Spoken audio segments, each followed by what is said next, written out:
Hello, I'm Mike Russell from musicradiocreative.com. In this video, I will show you how to save multiple liners in one big long session file into separate audio files.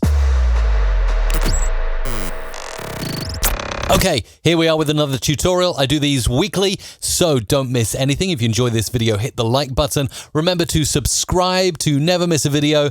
And if you want to get every single video I make, hit that bell as well. Now, I'm going to hop into Adobe Audition. I've got a nice blank Adobe Audition, and I'm going to load in some liners I recorded recently for an awesome radio station called West Kent Radio. As you can see, there are tons of separate liners all in this session. So many of them to all save out. Now, obviously, this is a nearly 15-minute voiceover session, but I may want to separate those out for whatever reason, to use them individually, load them into a playout system or whatever, or just use in my productions without having them in one big long file. There is a really easy automated way of doing this in Adobe Audition. I'm going to show you how to do it. First, you'll want to go into Window and you want to look for Diagnostics, and you want to look for different settings here. Now, the effect you're looking for is Mark Audio.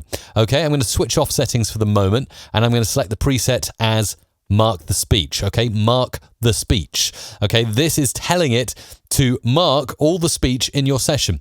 Now I will pop open settings, as should you, and this is where it gets interesting, because if you use these current settings, the silence is defined as a very short period of time, and what it means is when you go through and mark all of those areas, it's going to mark this area as silence, because as you can see, it's longer than 140 milliseconds. So it means this one big liner is not going to be marked as one liner, but you'll get separate markings like this, and this. We don't want that. So we need to put a reasonable number here. And if you put a reasonable gap in between each liner in your voiceover session, as I'm sure you or your voiceover talent does, and you can see the gap here is usually about 1 second between each liner, we can definitely afford to say, well, anything that is more than 600 milliseconds is going to be a silence, and therefore we want to separate it out. Let's try those settings. Once I've done all that, don't need to change anything else. I can then go ahead and scan this whole file.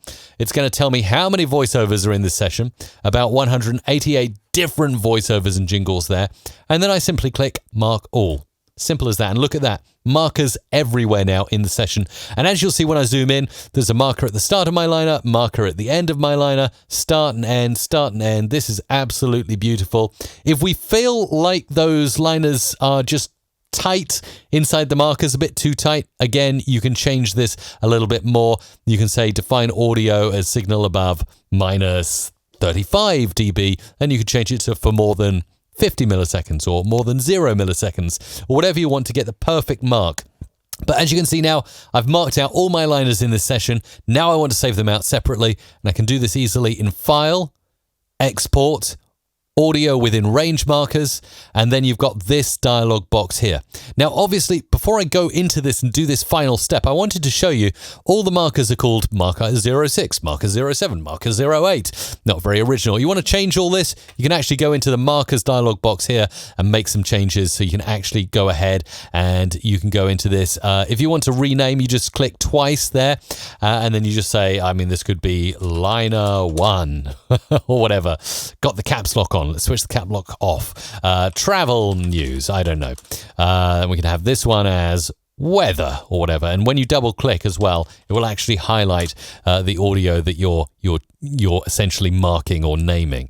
And then when I go into File, Export, Audio within range markers, I can give a prefix as well. I can say WKR for West Kent Radio, like that. And then it's going to be WKR liner 1, WKR travel news, WKR weather, WKR marker 04.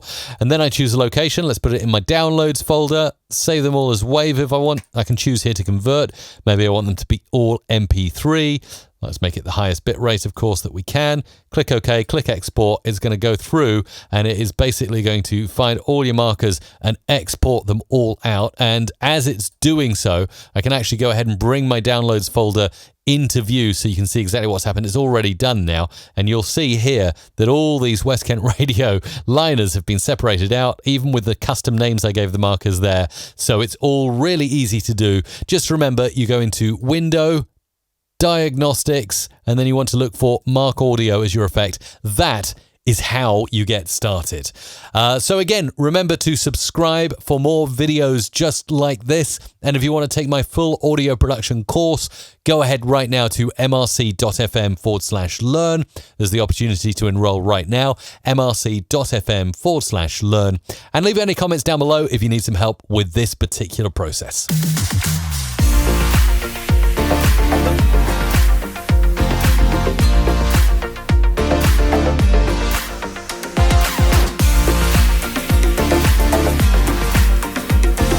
Music Radio Creative.com